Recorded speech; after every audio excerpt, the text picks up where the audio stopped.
From Montana's news leader, this is the MTN Noon News.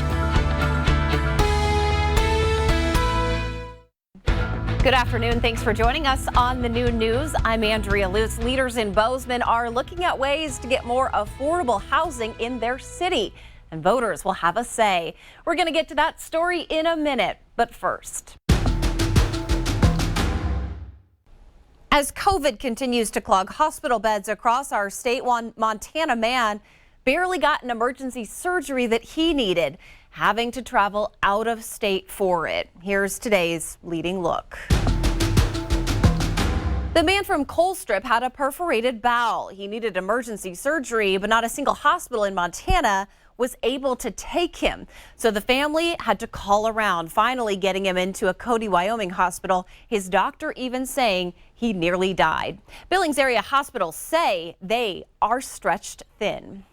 In Butte, officials will host a mass vaccination clinic in an effort to get more people vaccinated. Walk-ins are welcome and boosters are available. And the clinic had steady participation, but far less than their spring clinics. A nightly warming center in Bozeman is opening its doors on November 1st, and officials say the community is in a housing crisis. 7 people died of exposure just last year because officials say they had nowhere to live. City leaders are now looking for a permanent shelter facility. 2021 is on track to becoming one of the most expensive years when it comes to weather disasters. Scientists say damage estimates have already surpassed costs from 2020, including from drought and wildfires in the West. And a commission that reviews the Supreme Court will meet. The goal is to evaluate the number of judges and term limits. They're set to give a final review and report next month. That's today's leading look.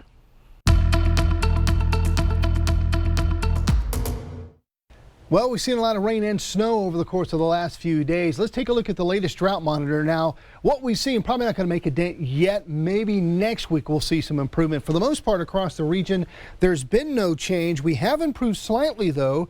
Western Bighorn and also northeast Bighorn County, Montana and Wyoming. Extreme eastern Carbon County in Montana seen a little bit of improvement. It's gotten just a little bit worse. Most of Liberty County, northern Toole, northeast Glacier County in Montana. Now, here's a stat.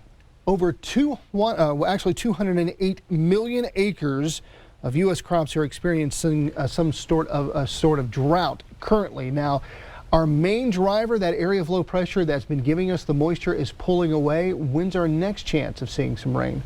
We'll take a look at the main forecast coming up.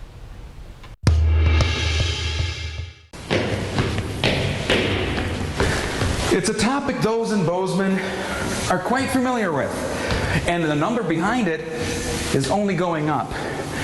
Those in need of housing, and affordable housing at that. And so far, there are only so many high-rise apartments like this one.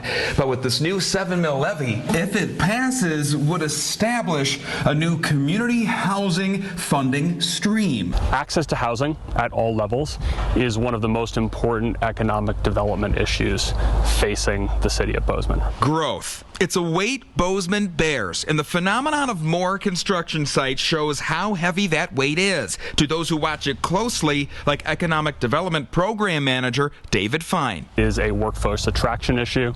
Right now, every year, community housing competes with other priorities in the general fund, things like parks, trails, things like police and fire. Fine says projects like the large Arrowleaf Park community rely on general fund dollars and other limited tools. And enduring the budget process of city commissioners isn't always a guarantee and subject to change. We had a community housing fund, and that fund was supported by the inclusionary zoning program that the legislature struck down in the last session.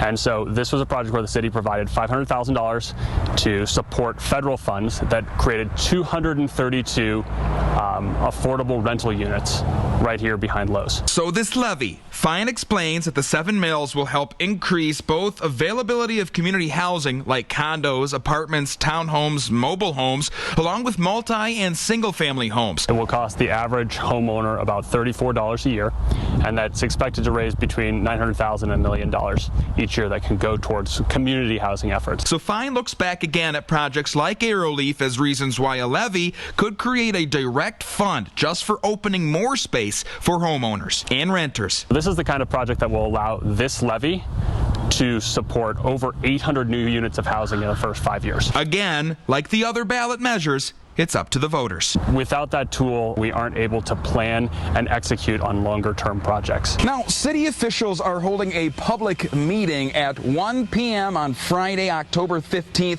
going until 3 p.m., and that will be at the Bozeman Public Library if you want to voice your concerns or just want to learn more about each of the 3 measures. In Bozeman, Cody Boyer, MTN News. Up next, Miller Robson is